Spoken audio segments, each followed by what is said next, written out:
Bismillah, Assalamualaikum warahmatullahi wabarakatuh. Kita lanjutkan lagi materi terkait kelapa sawit. Sebelumnya kita sudah membahas proses pengolahan kelapa sawit menjadi CPO. Kita lanjutkan proses yang tidak kalah pentingnya, yaitu pengelolaan limbah. Seperti halnya suatu industri itu akan menghasilkan produk yang tidak dimanfaatkan, dinamakan limbah. Jika tidak dikelola dengan baik, memberikan dampak yang buruk terutama untuk lingkungan. Limbah yang dihasilkan meliputi 3 komponen: limbah padat, limbah gas, cair. Oleh karena itu, pabrik kelapa sawit harus memiliki IPAL, itu instalasi pengelolaan air limbah. Secara umum, pengolahan tanaman, limbah yang dihasilkan akan menjadi bahan organik pada akhirnya. Akan tetapi, proses yang dilewati akan berjangka waktu lama. Oleh karena itu, pabrik kelapa sawit harus memiliki IPAL sehingga proses yang lama tersebut akan berjalan dengan cepat dan dampaknya terhadap lingkungan dapat diminimalisir. Nah, limbah kelapa sawit penting dikendalikan adalah limbah dalam bentuk cair. Adapun dalam bentuk padat itu bisa dimanfaatkan langsung sebagai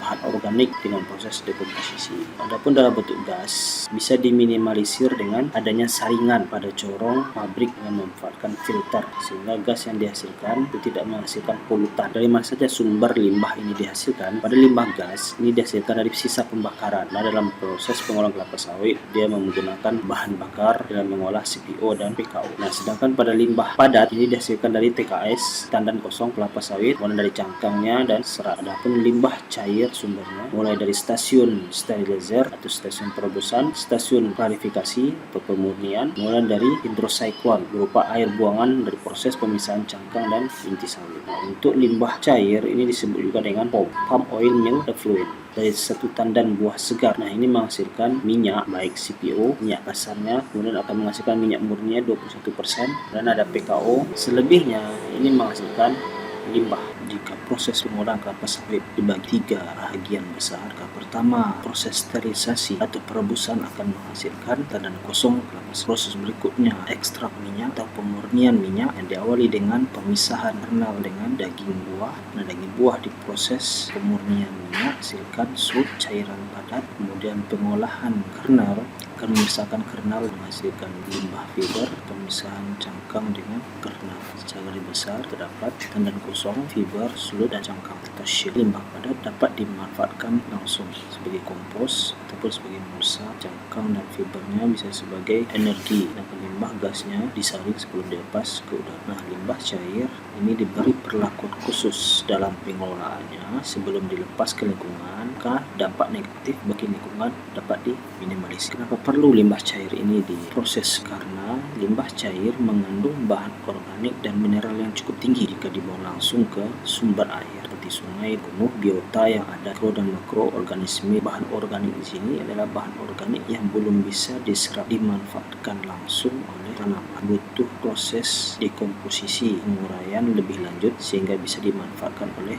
tanaman. Selain itu, limbah cair juga mengandung sejumlah endapan dan partikel, baik yang terlarut maupun yang mengendap di limbah cair tersebut, memiliki suhu yang tinggi karena proses dalam pengolahan kelapa sawit menggunakan uap panas bertekanan. Jika dibuang langsung ke sungai akan menurunkan kandungan oksigen terlarut di dalam air. Limbah cair ini sendiri terbagi dua, lumpur primer dan lumpur sekunder. Nah, lumpur primer ini bersumber dari proses pengolahan kelapa sawit langsung, dan sedangkan yang sekunder berupa lumpur yang sudah mengalami proses sedimentasi. Limbah cair yang dihasilkan 600 sampai 700 liter per ton TBS. Pada PT Pasaman Marama Sejahtera kapasitasnya 40 ton per jam. Tonnya menghasilkan 600 sampai 700 liter limbah cair. Jumlah yang sangat besar jika langsung dilepas ke lingkungan. Limbah yang sangat besar ini sejalan dengan kandungan BOD dan COD yang tinggi. Kandungan BOD dan COD ini tentu saudara sudah belajar di dasar-dasar lingkungan dan agroklimatologi yang disampaikan oleh Bu Arna. Nah, ini alur proses yang ada di PT Pasaman Marama Sejahtera. Pada stasiun sterilisasi menghasilkan limbah cair, kemudian pada proses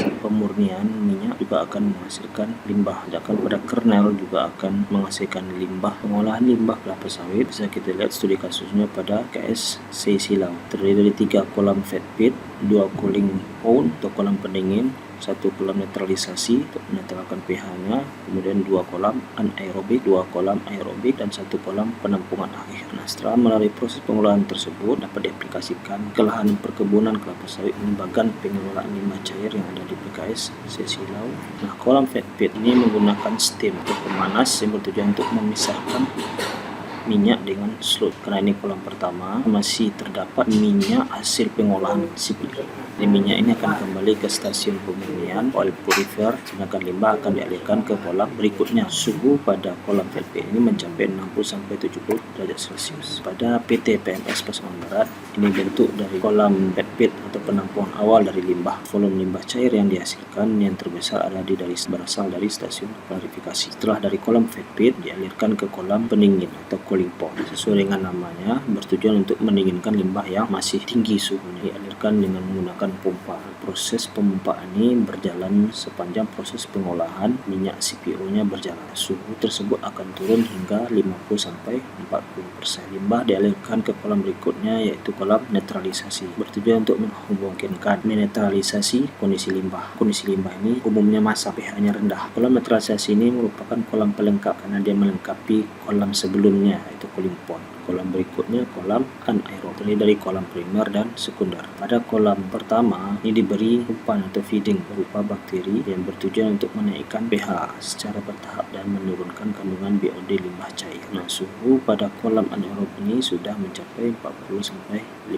derajat Celcius. Nah, dengan menurunnya kandungan BOD tentu akan memudahkan pertumbuhan mikroorganisme yang ada di limbah tersebut. Proses berikutnya masuk ke kolam aerob, membutuhkan oksigen. Digunakanlah aerator untuk membuat kondisi gelembung udara yang ada di air. Dengan adanya oksigen ini maka akan membantu pertumbuhan respirasi bakteri. Adanya ganggang hijau yang terbentuk ini menandakan makhluk hidup sudah bisa hidup pada kondisi pada lingkungan kolam limbah tersebut. Setelah kolam aerob masuk ke kolam penampungan akhir. Limbah cair dialirkan ke parit-parit yang ada di sisi kolam. Kandungan BOD relatif sudah lebih rendah dan pH sudah tidak asam lagi. Setelah dari kolam ini baru dapat diaplikasikan ke lahan. Limbah yang sudah melalui proses penguraian ini tentu sudah bermanfaat bagi tanaman. Dan aplikasinya dapat disesuaikan dengan topografi lahan, dari permukaan yang lebih tinggi ke permukaan yang lebih rendah sehingga mengalir langsung ke lahan pertanaman. Hasil pemantauan di Sesilau bulan Oktober 2017 sampai Maret 2018, kandungan BOD-nya yang rata-rata 3000 mg per liter, COD-nya 5000, pH-nya sudah netral. Adapun parameter baku untuk mutu limbah cair jika dialirkan ke sumber air yaitu sungai, BOD-nya harus lebih rendah lagi, yaitu 100 mg per liter. Untuk land application ini BOD-nya 5000 ya. Jadi kalau studi kasus dari Sesilau sudah sesuai dengan standar bakunya baik pH maupun BOD.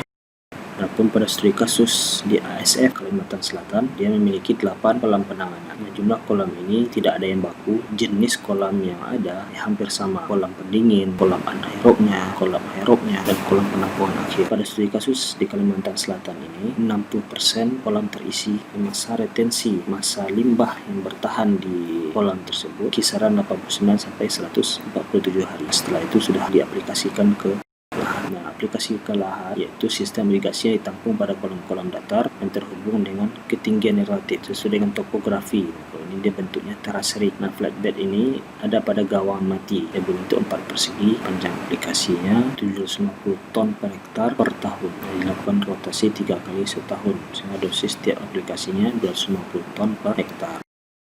Hasil analisis daun dengan aplikasi limbah cair tadi antara lahan aplikasi dengan lahan yang tidak diberikan limbah atau lahan kontrol, hasilnya tidak berbeda nyata. Artinya apa? Antara lahan yang diberi limbah dengan yang tidak, kondisi haranya yang terkandung pada daun hampir sama. Berarti dia tidak memberikan efek negatif pada tanaman dan dia memiliki kandungan hara tentunya yang dimanfaatkan oleh tanaman untuk tumbuh. Selain itu, kondisi limbah yang diaplikasikan memiliki BOD yang rendah, kecil dari 1000 mg per liter. Kandungan hara dan limbah cair diaplikasikan juga rendah, sehingga belum bisa ditujukan sebagai substitusi atau pengganti pupuk kimia, tetapi dia tidak memiliki efek negatif. Kondisi BOD yang rendah ini dapat meminimalisir beban pencemaran jika terjadi rembesan atau limpahan air limbah dari kolam limbah ke lahan.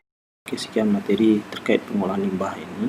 Silakan saudara tambah wawasan dengan membaca jurnal ataupun artikel terkait waste management atau pengelolaan limbah pertanian. Terima kasih. Assalamualaikum.